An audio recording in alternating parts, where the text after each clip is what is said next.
ମୁଁ ନିଶ୍ଚିତ ଭାବେ ସର୍ବପ୍ରଥମେ ମୋର ନେତା ତଥା ବିଜୁ ଜନତା ଦଳର ନେତା ବିରୋଧୀ ଦଳ ନେତା ଓଡ଼ିଶାର ପୂର୍ବତନ ସୁନାମଧନ୍ୟ ମୁଖ୍ୟମନ୍ତ୍ରୀ ଏବଂ 4.5 କୋଟି ଓଡ଼ିଆଙ୍କର ମୌଡ଼ମଣି ଶ୍ରୀ ନବୀନ ପଟ୍ଟନାୟକ ଧନ୍ୟବାଦ ଜ୍ଞାପନ କରିବି ଏବଂ ତତ୍ସହିତ ଜିଲ୍ଲାର ସମସ୍ତ ନେତୃମଣ୍ଡଳୀକୁ ଏବଂ ଯୁବ ଛାତ୍ର ମହିଳାର ସଂଗଠନର ସମସ୍ତ ନେତୃମଣ୍ଡଳୀକୁ ଏବଂ ଗଞ୍ଜାମବାସୀଙ୍କୁ ମୁଁ ଧନ୍ୟବାଦ ଜ୍ଞାପନ କରିବି। ସମସ୍ତଙ୍କ ସହମତିରେ ଆଜି ମୋତେ ନବୀନ ବାବୁ ମନୋନୀତ କରିଛନ୍ତି ଏବଂ ଯେଉଁ ବିଶ୍ୱାସ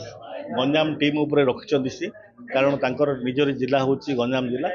ଏବଂ ଆଗାମୀ ଦିନରେ ମଧ୍ୟ ସମସ୍ତଙ୍କ ମିଳିତ ନେତୃତ୍ୱରେ ନବୀନ ବାବୁଙ୍କ ନେତୃତ୍ୱରେ ଆମେ ନିଶ୍ଚିତ ଭାବେ ବିରୋଧୀ ଦଳର ଭୂମିକା ସଠିକ୍ ଭାବରେ ରୂପାୟନ କରିବୁ ଏବଂ ଯେଉଁଭଳି ଭାବେ ସରକାର ଲୋକଙ୍କୁ ସୁଫଳ ଦେବାରେ କିମ୍ବା ଲୋକଙ୍କୁ ସାମାଜିକ ନ୍ୟାୟ ଦେବାରେ ବିଫଳ ହୋଇଛନ୍ତି ତାକୁ ଆମେ ଲୋକଲୋଚନକୁ ଆଣିବୁ ଏବଂ ଲୋକଙ୍କ ପାଇଁ ନିଶ୍ଚିତ ଭାବେ ଆଗାମୀ ଦିନ ଲଢ଼େଇ କରିବୁ। ଏ ସରକାର ଚଲେଇବାରେ ବିଫଳ ହୋଇଛନ୍ତି। ଏ ସରକାର ଲୋକଙ୍କର ମୌଳିକ ଅଧିକାର ଦେବାରେ ବଞ୍ଚିତ କରିଛନ୍ତି। ଆପଣ ଦେଖିଥିବେ ଯେଉଁ କାର୍ଯ୍ୟକ୍ରମ ସବୁ ହେଇଥିଲା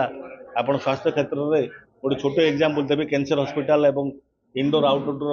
କୋଠା ନିର୍ମାଣ ପାଇଁ ପଇସା ଦିଆଯାଇଥିଲା ପଇସା ସାଂକ୍ସନ କରାଯାଇଥିଲା ଦୀର୍ଘ 2 ବର୍ଷ ହେଲା ପରେ ମଧ୍ୟ ସେ କାର୍ଯ୍ୟକ୍ରମ ହୋଇପାରୁନାହିଁ। ଆଜି ଗଞ୍ଜାମ ଜିଲ୍ଲାର ଆଇନ ଶୃଙ୍ଖଳା ବ୍ୟବସ୍ଥା ବିପର୍ଯ୍ୟସ୍ତ ହୋଇପଡ଼ିଛି। ଆଜି ବ୍ଲକ ଲେଭେଲରେ କୌଣସି ବ୍ଲକକୁ आर्थिक अनुदान सरकार तरफ आसुनी म्युनिसिपालिटी और कॉर्पोरेशन मध्य आर्थिक अनुदान आसुनी ए सरकार आईन श्रृंखला ठीक भाव में बजाय रखार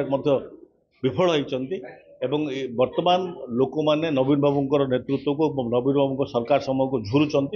तेणु आम से कथा को आधार कर नवीन बाबू को जो उन्नयनमूल कार्यक्रम ओडिशा गंजाम जिला करते सहित बर्तमान लोक भाव प्रताड़ित प्रतिश्रुति ताकू आधार कर निश्चित भाव आम विरोधी दल भूमिका सबू नेतृवर्ग को नहीं आम निश्चित भाव लोक नहीं आम लड़ाई करूँ लोक जिते दिन जाए न्याय न मिली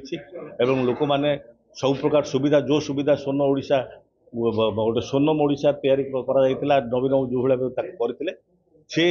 अध्याय को पुणी थे आणला जे नवीन बाबू पुणी थे मुख्यमंत्री दायित्व नेला जे आम लड़ाई जारी रही।